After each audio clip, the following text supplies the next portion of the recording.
All right, the biggest concern right now with the gyms being closed and preparing for the ACFT is the deadlift. I hear it all the time. I can't possibly prepare for the deadlift. I don't have enough weight, I don't have equipment. I can't prepare for the deadlift with resistance bands. I gotta lift double my body weight. There's no way I can prepare for the ACFT. Wrong, okay? Right now is a good time to work on your ankle, hip, and thoracic spine mobility, and also fine-tune your technique. If you're new to the deadlift, now every day work on the technique without weight, and I'll show you here in a minute. There's more ways than just lift heavy, lift heavy, lift heavier, lift heavier to progress with the deadlift. There's proper body mechanics involved. If you don't have a proper setup because of poor mobility, you won't be able to lift as much as if you just tweaked it and worked on your mobility a bit, okay? Having a proper setup is just like loading a spring. If I load a spring straight up and down and I press it down, it's gonna go very high and very powerful, strong bounce up, correct? But if I kind of only push down one part of the spring, where's it gonna go? It's gonna fly off to the side and not very strong or as optimal distance straight up. So it's the same thing with mobility. When you're down at the bottom of a deadlift and you're here, getting proper ankle mobility, getting that spine and able to adjust to get into a proper setup will make you can lift a lot more weight just by working on that.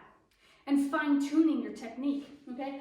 I don't care if you're a power lifter or you've been lifting weights for 20 plus years, or if you're brand new and never touched a barbell or hex bar or anything before, everyone can work on their technique, no matter what level you're at, okay? And especially if you're a beginner, let's work on the technique, let's learn it, and then when the gyms open up or you get your equipment arrives, on the shipment in about 2 or 3 weeks, then you're ready for it, okay? You're not starting from ground zero, you're more prepared and you're lifting more than if you didn't do anything, okay? So one good thing is, let's get some kind of dowel, a stick, pole.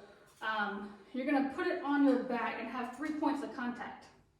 It's gonna be at the head, upper back, or the shoulders, and your glutes, all right?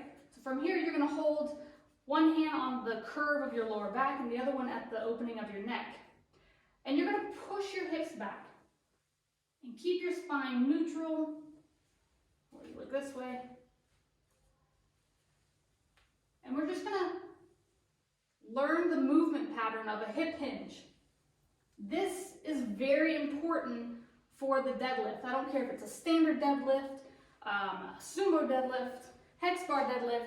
If you haven't learned the hip hinge movement first, before getting into these specific deadlifts and tweaking your form then we need to dial it back, okay? Learn the hip hinge first and then move on to the specific deadlift that you're working on, all right? So the key thing with this pole is to not lose contact in those 3 points, okay? Then we have something we need to work on. So if I round my back and I don't hinge at all, I've lost contact at the bottom here, right? Okay? If I overextend my neck and look forward, I've lost contact up at the top. So this really helps get that proper hip hinge and neutral spine movement. Now you can move on to having the bar against your thighs and moving down and keeping the bar against your thighs. So learning that bar path movement, okay? The goal of the deadlift is to keep the bar moving up and down in one straight line, all right? This also helps you learn to engage your lats. So by kind of bending that bar, keeping my elbow straight and keeping it pressed against my thighs, I'm learning proper engagement for my lats. Okay?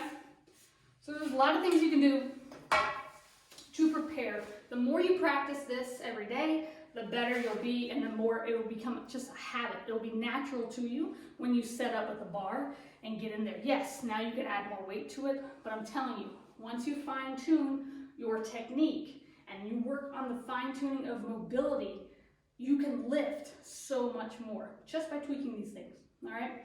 So I'll pop in, like I said, some ankle mobility, hip mobility. It's really important for ankle mobility with the hex bar deadlift, because if you can only go this far, it's gonna mess up your setup. So the better ankle mobility you have, the further your knee can go forward and your heel stays on the ground. I'm decreasing that angle between my foot and my shin, the better off you'll be. And also, the better ankle mobility you have, the less hip injuries you'll have, which obviously is going to help throughout the whole ACFT, especially with the run. So I hope that helps. Don't make the excuse that you can't do anything to prepare for the ACFT.